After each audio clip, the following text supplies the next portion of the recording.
বাংলার মানুষ বিরক্ত, মহিলারা সুরক্ষিত নয়, লোকজন পুজো পাঠ করতে পারছে না, তাই আগামী বিধানসভা নির্বাচনে বাংলায় পরিবর্তন হচ্ছেই।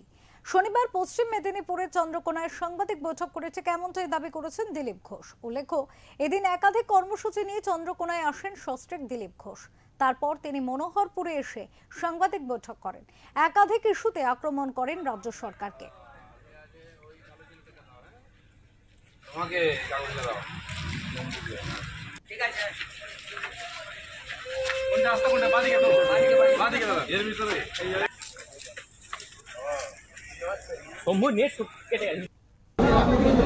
সবাই সরে যাবে, সবাই চিন্তা করো না। সাংবাদিকদের বসতে বলুন না, আমরাও ওরা জানে কি করতে হয়নি। এখানে এমপি জিতেছেন, এখানে এমএলএ জিতেছেন, তাও ঘাটালের পরিবর্তন কেন হয়নি? ইলেকশন এলেই এইসব গল্প চলে, বিশেষ গুরুত্ব দেবো। 15 বছর কি করছে, আগে জবাব দিতে হলো। দাদা তামিলনাড়ু এসআইআর এখানে এমএলএ জিতেছেন, তাও ঘাটালের পরিবর্তন কেন হয়নি? ইলেকশন এলেই এইসব গল্প চলে, বিশেষ গুরুত্ব দেবো। 15 বছর কি করছে, আগে জবাব দিতে হলো।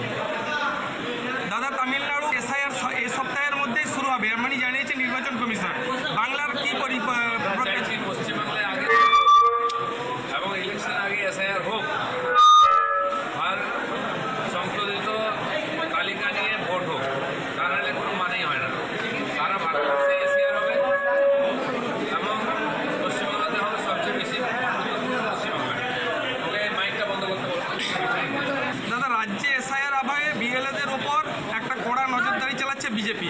সেই কারণেই কি জেলা তৃণমূল নেতৃত্ব দফায় দফায় বৈঠক করছে কেন্দ্রীয় নেতৃত্বের সাথে? আমরা তো নজর রাখবোই, কারণ পার্টির লোকেদের বিএলও করে দিয়ে সেই ভেজাল ভোটার রেখে দেওয়ার তাল করছেন মুখ্যমন্ত্রী। তিনি ডিএমকে ধমকাচ্ছেন, তিনি অন্যান্য অফিসার এবং বিএলওদের ধমকাচ্ছেন যে আমরা বেতন দিই, যদি কাউকে বাদ দিয়েছেন তাহলে আমরা দেখে নেবো, চমকাচ্ছেন। এইভাবে হতে পারে না, ইলেকশন কমিশন সব দেখছে। দাদা, আপনাকে বাদ দিয়ে সমস্ত এলাকায় বৈঠক চলছে, সুকান্ত মজুমদার এবং শুভেন্দু অধিকারী। যারা পদাধিকারী আছে তারা বৈঠকে যাবে, আমি পদাধিকারী নাই, এজন্য আমি বৈঠকে নাই, আমি জনসভায় আছি। আপনাকে কি মিটিংয়ে ডাকা হচ্ছে? ইলেকশন আসুন, তখন ডাকলে যাবো।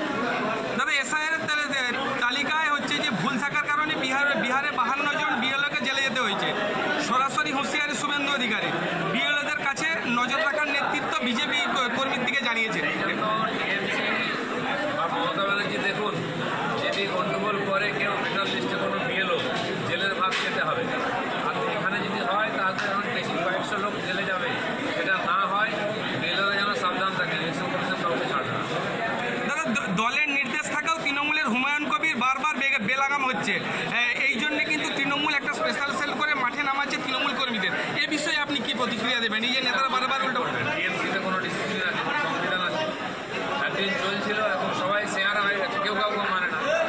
কত মিটিং, কত কোর কমিটি, কিচ্ছু হওয়ার নয়, পিস এখন মাথায় উঠে গেছে। বিভিন্ন জায়গায় শুভেন্দু সুকান্ত মজুমদার যে সভা হচ্ছে, পুলিশি পারমিশন পাচ্ছে না। আজও একটা ব্যতিক্রম ঘটনা ঘটেছে। পশ্চিমবাংলায় কোনোদিন কাউকে সভা করতে দেয় না, বিজেপি তো করতে দেয় না। আমরা কি আটকে আছি? তাও প্রধান বিরোধী